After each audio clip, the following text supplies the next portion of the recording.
بسم اللہ الرحمن الرحیم۔ السلام علیکم اسٹوڈنٹ، آپ سب کو آن لائن اردو کلاس میں خوش آمدید کہتا ہوں۔ امید ہے آپ سب خیریت سے ہوں گے۔ کل ہم نے جو نا نظم ہم کو جو نا شروع کیا تھا۔ آج ہم انشاءاللہ اسی موضوع کو آگے لے کر چلیں گے۔ آپ سب کتاب میں صفحہ نمبر 117 کھول کر اپنے پاس رکھیں تاکہ جو ہے اشعار کی تشریحات کے ساتھ ساتھ بہتر طریقے سے آپ کو جو نا لیکچر سمجھ آ سکے۔ کل ہم نے نظم حمد کے بارے میں ہم پڑھ رہے تھے۔ ہم نے آپ کو یہ بتایا تھا کہ جو ہے نا حمد کیا ہے، مصرع کی تعریف، علامات، یہ سب چیزیں آپ کو بتا دی تھی۔ انشاءاللہ تعالی آج ہم جو ہے نا مزید آگے لے کر جو ہے نا جائیں گے، آپ کو پڑھائیں گے، مزید تشریحات کی طرف جائیں گے۔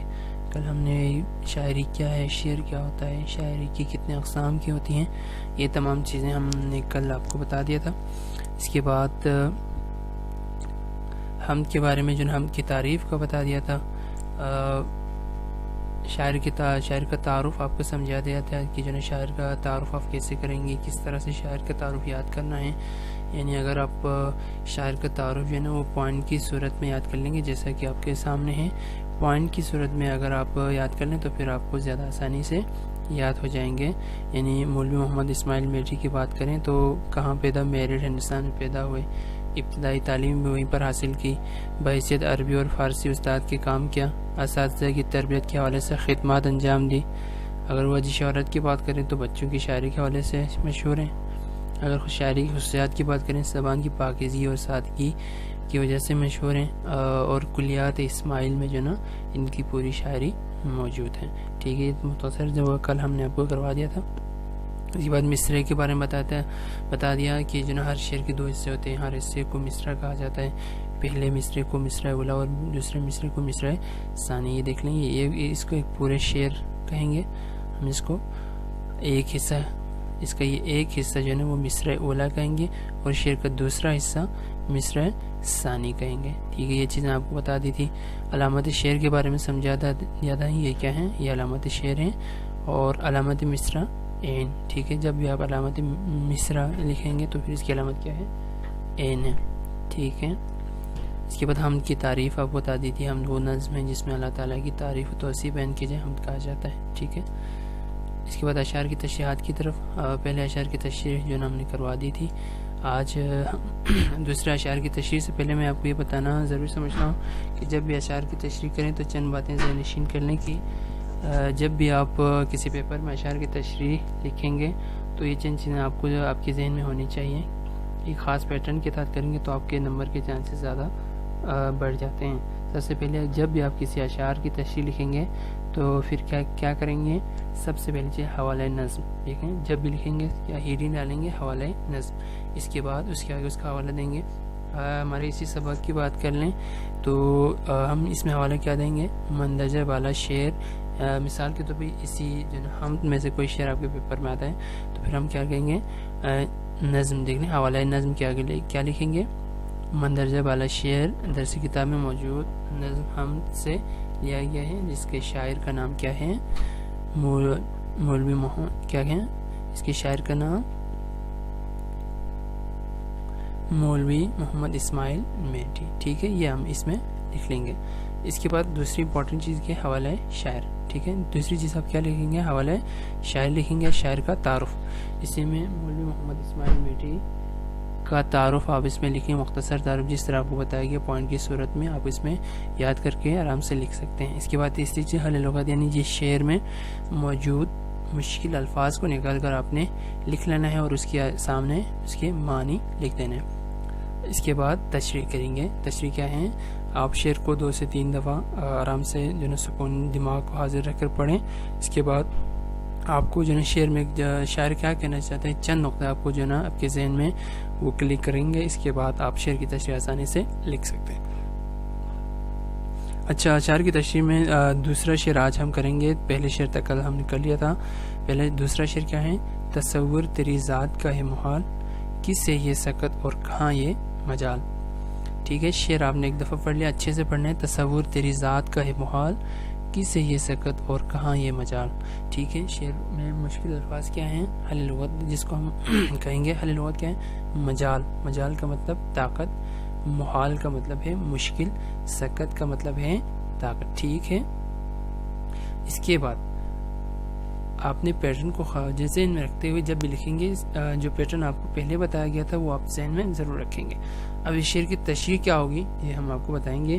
کہ شعر میں شاعر کہتے ہیں کہ اللہ آپ کی ذات کی شان اتنی اعلیٰ اور عرفا ہیں کہ ہم انسانوں کی بس کی بات نہیں کہ ہم اللہ تعالیٰ کی ذات کا صحیح معنوں میں ادراک کریں. آپ کی ذات ہماری سوچوں سے کہیں آگے ہیں.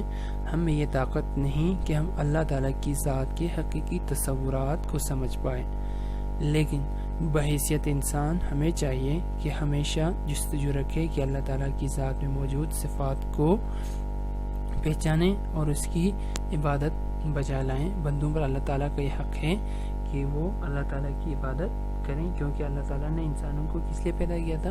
اللہ تعالیٰ کی عبادت کے لیے. لہٰذا ضروری ہے کہ جو نا ہم اللہ تعالیٰ کی عبادت کریں. شاعر یہاں پہ کیا کہہ رہے ہیں؟ یعنی اللہ تعالیٰ کی جو نا ذات کی اتنی اعلیٰ و رفع ہے کہ ہم انسان جو نا اس ذات کی جو نا ان خصوصیات کا جو نا وہ پتہ لگانا ہمارے لیے انتہائی مشکل کام ہے. ٹھیک ہے, شاعر یہ کہنا چاہ رہے ہیں کہ جو نا اللہ تعالیٰ کی ذات کی شان اتنی اعلیٰ و رفع ہے کہ ہم انسانوں کی بس کی بات نہیں کہ ہم اللہ تعالیٰ کی ذات کا صحیح معنوں میں ادراک کر سکیں. ٹھیک ہے, شعر نمبر 3 ہے. بنائی ہے تو نے یہ کیا خوب چھت کہ ہے سارے عالم میں جس کی کھپت. بنائی ہے تو نے یہ کیا خوب چھت کہ ہے سارے عالم میں جس کی کھپت. ٹھیک ہے, شعر میں دیکھ لیں کہ کیا کیا مشکل الفاظ ہیں. چھت آسان سے لفظ ہیں, پھر بھی اس کا مطلب یہ ہے. شعر میں چھت کا مطلب کیا ہے؟ آسمان ہے. یہ بات یاد رکھیے گا, شعر میں چھت کا مطلب کیا ہے؟ آسمان. کھپت, کھپت کا مطلب کیا ہے؟ استعمال میں آنا. ٹھیک ہے, استعمال میں آنا. اس شعر میں شاعر نے اللہ تعالیٰ اور بنی نوع انسان کے لیے جو نعمات سے نوازا ہے, یعنی اللہ تعالیٰ نے بنی نوع انسان کے لیے جو نعمات سے نوازا ہے, بہت ساری نعمتیں اللہ تعالیٰ نے اس دنیا میں پیدا کی ہیں. وہ تمام نعمات اللہ کی طرف سے اپنے بندوں کے لیے ہیں. ٹھیک ہے, جو نعمات سے نوازا ہے ان کی طرف اشارہ کرتے ہوئے کہتے ہیں کہ اللہ تعالیٰ کی ذات ہم پر اتنے مہربان ہیں کہ اللہ نے اپنے بندوں پر جو نا آسمان کو سایہ فگن رہنے کے لیے رہنے کے لیے آسمان کو کیا کیا؟ تخلیق کیا, جو کہ پورے عالم پر محیط ہیں.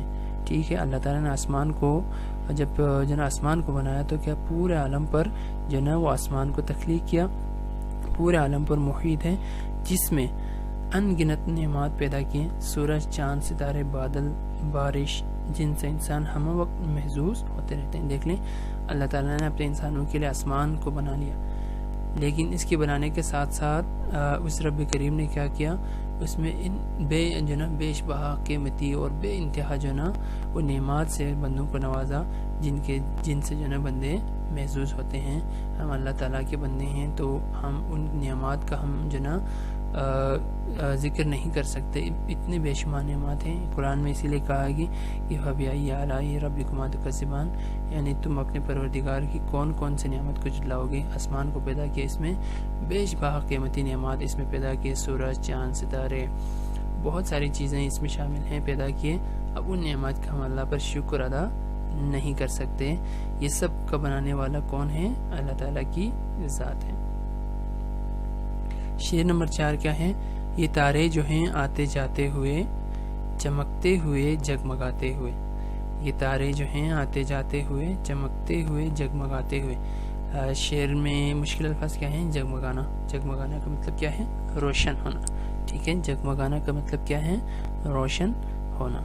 اس شعر میں اگر ہم اس کی تشریح کی بات کر لیں تو شاعر اس شعر میں کہنا چاہ رہے ہیں کہ اللہ تعالیٰ نے آسمان کو پیدا کرنے کے بعد اس میں بے شمار چیزیں بنائی جن سے انسان ہر وقت فائدہ حاصل کرتے ہیں. جن میں اگر ان نعمات کی بات کر لیں تو ایک ستارے ہیں جو اپنے مقررہ وقت میں آسمان پر جگمگا کر روشنی مہیا کرتے ہیں. ٹھیک ہے, اگر نعمت میں اگر ایک ہی نعمت کی بات کر لیں تو آسمان پر بے انتہا ستارے ہیں. جب آپ رات کے وقت کسی تاریکی میں جب آپ باہر نکل کر آسمان کا نظارہ کریں تو پھر آپ دیکھ سکیں گے کہ آسمان پر کتنے ستارے روشنی ہمیں مہیا کر رہے ہیں. اور یہ تمام ستارے کیا ہیں؟ اللہ تعالیٰ کے بنائے ہوئے ہیں اور ہمیں روشنی جگمگا کر ہمیں روشنی مہیا کرتے ہیں. یقیناً ان سب کو چلانے والا اللہ تعالیٰ کی بابرکت ذات ہے جو کہ پورے اس نظام کائنات کو چلاتے ہیں. سورج، چاند جو ہے نا اور ستارے یہ تمام ہمیں روشنی مہیا کرتے ہیں. ان سب کے بنانے والا کون ہے؟ اللہ تعالیٰ کی واحد ذات ہے. بند نمبر 5 ہے چراغ ایسے روشن جو بن تیل ہیں، یہ تیری ہی قدرت کے سب کھیل ہیں. ٹھیک ہے، چراغ ایسے روشن جو بن تیل ہیں، یہ تیری ہی قدرت کے سب کھیل ہیں. اس میں مشکل الفاظ کی اگر ہم بات کر لیں تو کیا ہے مشکل الفاظ؟ جب آپ شعر میں موجود مشکل الفاظ کو پہلے سے یاد کر لیں گے تو اشعار کی تشریح آسان ہوں گی. اس میں مشکل الفاظ کیا ہیں؟ بن تیل. بن کا مطلب کیا ہے؟ بغیر ہیں. تیل یہ آسان سے بن تیل اگر کہیں تو بغیر تیل کے. ٹھیک ہے، چراغ ایسے روشن جو بن تیل ہیں. اس میں شاعر کیا کہہ رہے ہیں؟ شاعر شعر میں کہتے ہیں کہ اللہ تعالیٰ کی شان بیان کرتے ہوئے شاعر کہتا ہے کہ اللہ تعالیٰ جو چاہے وہ کر سکتا ہے، وہ ہر چیز پر قادر ہے. اللہ تعالیٰ نے آسمان میں ستارے پیدا کیے اور یہ اپنے مقرر وقت پر نمودار ہو کر روشنی مہیا کرتے ہیں اور ان کے چلنے کے لیے کسی ایندھن یا تیل کی ضرورت نہیں ہے.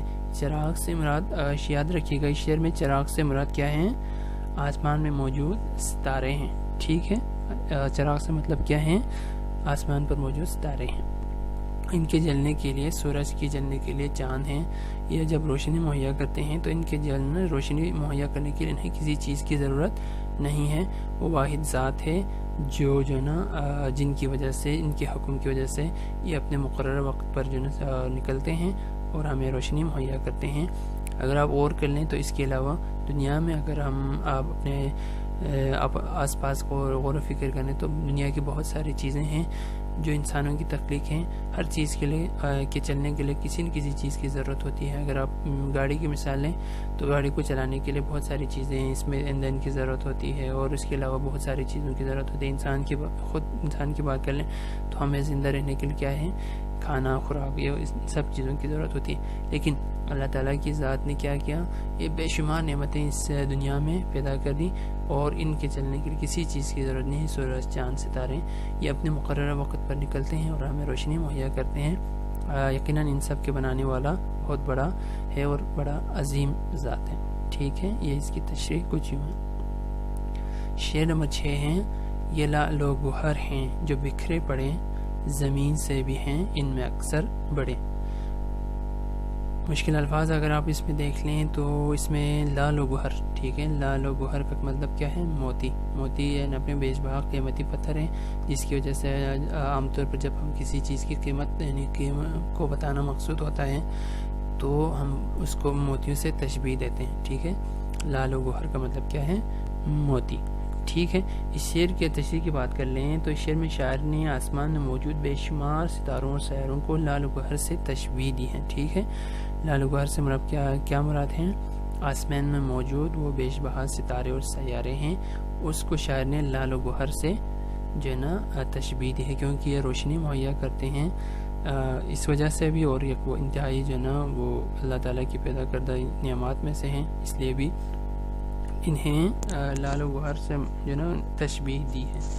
ٹھیک ہے، اس کے علاوہ آسمان میں موجود تمام ستارے، سیارے، چاند، بہت سارے ستارے ہیں جو آسمان پر روشنی ہمیں مہیا کرتے ہیں اور ان کے چلانے کے لیے صرف وہی ذات ہے جو اللہ کے حکم سے چلتے ہیں. ان کے چلنے کے لیے کسی چیز کی ضرورت نہیں ہے. بے شمار ستارے اور سیارے پیدا کیے، ان میں سے کچھ ستارے اتنے بڑے ہیں کہ ہماری زمین سے بھی بہت بڑے بڑے سیارے آسمان میں موجود ہیں، لیکن اللہ کے حکم سے اپنے گردش میں چلتے ہیں. کبھی ان میں کوئی خلل واقع نہیں ہوا. یہ سب اللہ تعالیٰ کی ہی ذات کا کمال ہے. اس کے علاوہ کوئی دوسرا اتنا بڑا کارنامہ نہیں کر سکتے. یہ انسانوں پر اللہ تعالیٰ کی ایک طرح سے رحمت بھی ہے. شعر نمبر 7 دیکھ لیں. یہ قائم ہے تیری ہی تقدیر سے، بندے ہیں بہم سخت زنجیر سے. یہ قائم ہے تیری ہی تقدیر سے، بندے ہیں بہم سخت زنجیر سے. تقدیر کا مطلب کیا ہے؟ قدرت کے اصول. تقدیر کا مطلب کیا ہے؟ قدرت کے اصول ہیں. ٹھیک ہے، اگر ہم اس کی تشریح کی بات کر لیں تو شاعر نے شعر میں کہا ہے کہ آسمان میں موجود تمام ستارے، سیارے، چاند، سورج، غرض دنیا کی ہر چیز قدرت کے بنائے ہوئے اصولوں کے پابند ہیں. اللہ تعالیٰ کے حکم کے بغیر ایک پتہ بھی اپنی جگہ تبدیل کرنے کا مجاز نہیں ہے۔ دنیا کا پورا نظام ایک زنجیر کے مانند جڑے ہوئے ہیں، ٹھیک ہے۔ کیا کہہ رہے ہیں؟ سورج، چاند، ستارے، یعنی ہر چیز جو اللہ تعالیٰ نے اس دنیا میں بنائی ہے وہ تمام چیزیں ایک اصول کے تحت وہ چلتی ہیں، ٹھیک ہے۔ اللہ تعالیٰ کے حکم کے بغیر جو ہے یہ مجال نہیں کہ وہ اپنی جگہ سے ہلیں۔ اسی لیے اتنے سارے جو ہے نا دنیا کا بہت بڑا نظام ہے، وہ آج تک اس میں کوئی جو ہے نا رد و بدل نہیں ہوا۔ یہی اللہ تعالیٰ کی ذات کا بڑا کمال ہے۔ شعر نمبر 8 دیکھ لیں۔ وہ زنجیر کیا ہے کشش باہمی، وہ زنجیر کیا ہے کشش باہمی، نہ اس میں خلل ہو نہ بیشی کمی۔ مشکل الفاظ اگر دیکھ لیں تو خلل کا مطلب ہے رکاوٹ یا دخل اندازی۔ کشش باہمی، کشش باہمی کا مطلب کیا ہے؟ آپس میں جڑے رہنا، ٹھیک ہے، آپس میں جڑے رہنا۔ کشش کا مطلب ہے جڑے رہنا، باہمی مطلب آپس میں، تو اس کا مطلب کیا ہوا؟ کشش باہمی کا آپس میں جڑے رہنا۔ اگر ہم اس کی تشریح کی بات کر لیں تو اس شعر میں شاعر کہتا ہے کہ تمام نظام کائنات ایک دوسرے سے ایک زنجیر کی طرح جڑے ہوئے ہیں اور اپنی اپنی ذمہ داریاں پوری کر رہا ہے۔ یہ اللہ تعالیٰ کی قدرت کا ہی کمال ہے کہ کبھی بھی اس نظام میں خلل نہیں آیا اور نہ ہی اس میں کوئی کمی پیشی واقع ہوئی۔ یہ سب اللہ تعالیٰ کی قدرت کا کمال ہے کہ اللہ نے بے شمار دنیا میں چیزیں پیدا کی۔ جیسے ہم سورج کی بات کر لیں تو سورج روزانہ اپنی مقررہ جو نا وقت پر سورج نکلتا ہے، ہمیں روشنی مہیا کرتا ہے اور شام کے وقت غروب ہو جاتا ہے۔ اسی طرح چاند کی بات کر لیں تو یہ سب جو ہے نا وہ اللہ تعالیٰ کی قدرت کا کمال ہے، جس کے حکم سے یہ تمام نظام کائنات وہ جو ہے نا اپنے مقررہ وقت میں، اپنے مقررہ جو ہے نا اوقات میں، اپنے مقررہ حدود میں چلتی رہتی ہیں۔ اس کے علاوہ کوئی دوسرا انسان جو ہے نا ہم میں سے کوئی جو ہے نا اتنا بڑا کام نہیں کر سکتے، اسی لیے اللہ تعالیٰ کی ذات سب سے اعلیٰ و ارفع ہے۔ آخری شعر ہے ان سب کا آئین ایجاد ایک، ہنر ایک ہے اور استاد ایک، ٹھیک ہے۔ ناظم کے آخری شعر ہے ان سب کا آئین ایجاد ایک، ہنر ایک ہے اور استاد ایک، ٹھیک ہے۔ اگر آئین ایجاد پیدا کرنے کا قانون، آئین کسے کہتے ہیں؟ قانون کو کہتے ہیں۔ ایجاد کا مطلب ہے پیدا کرنا، ٹھیک ہے، نئی چیز تخلیق کرنا، اس کو کیا کہیں گے؟ ایجاد کہتے ہیں۔ کسی نئی چیز کو تخلیق کرنے کو ہم کہتے ہیں ایجاد، ٹھیک ہے۔ اس شعر میں شاعر کہتا ہے کہ روئے زمین پر جتنی تخلیقات ہیں ان سب کو ایک ہی اصول کے تحت بنائی گئی ہیں، ان سب کے پیچھے ایک ہی حکمت کار فرما ہے اور ان سب کا بنانے والا بھی ایک ہے، اور وہ اللہ تعالیٰ کی واحد ذات ہے جس نے دنیا کی ہر چیز تخلیق کی اور ایک خاص اصول کے تحت ان کو چلایا۔ اللہ تعالیٰ کے بنائے ہوئے اس آئین میں کمی بیشی کا کوئی امکان نہیں ہے، کیونکہ اللہ تعالیٰ نے کہہ دیا تو پھر وہ چیز اٹل ہے، اس میں کوئی کمی بیشی نہیں ہو سکتے، ٹھیک ہے۔ اللہ تعالیٰ نے کہہ دیا کہ کن تو فیکون، یعنی اللہ نے کہا کہ ہو جا تو یہ دنیا وجود میں آ گئی، اور اس کے بعد اس دنیا کے نظام میں کوئی جو نا کوئی خلل واقع نہیں ہوا۔ یہ اللہ تعالیٰ کی ذات کا بڑا کمال ہے۔ ہمیں چاہیے کہ ہم جو نا اپنے آپ کو ان راستوں پہ چلائے جس پر اللہ تعالیٰ نے ہمیں چلنے کو کہا گیا ہے، نہ صرف اپنی ذات تک بلکہ ہم سے جڑے تمام جو نا ہمارے معاشرے سے جڑے وہ تمام لوگ، ان کو بھی جو نا صحیح راستے پر جو نا گامزن کرنے کے لیے ہمیں اپنی جو نا وہ انرجی صرف کرنی چاہیے۔ بحیثیت مسلمان ہمیں چاہیے کہ ہم جو نا اللہ تعالیٰ کے بنائے ہوئے ان کو فالو کر لیں، اللہ کے جو نا کی عبادت کر لیں اور اسی کی جو نا خوشنودی کے لیے اپنی زندگی کو صرف کر لیں، ٹھیک ہے۔ امید ہے کہ آپ کو یہ لیکچر سمجھ آ گیا ہوگا۔ اگر اس سے ریلیٹڈ کوئی سوال ہو تو آپ واٹس ایپ پہ جو نا مجھ سے رابطہ کر سکتے ہیں۔ باقی ہوم اسائنمنٹ آپ اس چیپٹر میں کریں گے، شاعر کا تعارف آپ یاد کر لیں گے کاپی پہ لکھ کے، مشکل الفاظ کو اپنی کاپی پہ لکھیں اور ان کو یاد کر لیں تاکہ آپ جب آپ اشعار کی تشریحات کر رہے ہوں تو پھر اس میں کوئی پریشانی نہ ہو۔ اس کے بعد اشعار کی تشریحات کو ذہن نشین کر لیں۔ انشاءاللہ اشعار کی تشریحات آپ کو ہم پرووائڈ کر لیں گے PDF کے تھرو یا اسکرین شاٹ لے کر جو نا ہم آپ کو پرووائڈ کریں گے انشاءاللہ تعالیٰ۔ ڈیلی بیسس پہ جو کام آپ کو دیے جائیں وہ ڈیلی بیسس پہ ہی جو نا پورے کر لیے جائیں تاکہ بعد میں کوئی پریشانی نہ ہو۔ اگر آپ ڈیلی بیسس پہ ذہن نشین کر لیں گے یا گھر کا کام مکمل کر لیں گے تو پھر آسانی سے آپ یاد بھی کر سکتے ہیں۔ جب کام جمع کریں گے تو بعد میں آپ کو بہت سارے مسائل پیدا ہو سکتے ہیں۔ امید ہے کہ تمام چیزیں آپ کو سمجھ آ گئی ہوں گی۔ اللہ تعالی ہم سب کا حامی و ناصر ہو۔ وما علینا الا البلاغ المبین۔ اگلی کلاس میں انشاءاللہ تعالی کسی دوسری اس چیپٹر کے بعد انشاءاللہ کسی دوسرے موضوع کے ساتھ انشاءاللہ ملاقات ہوگی۔ خدا حافظ۔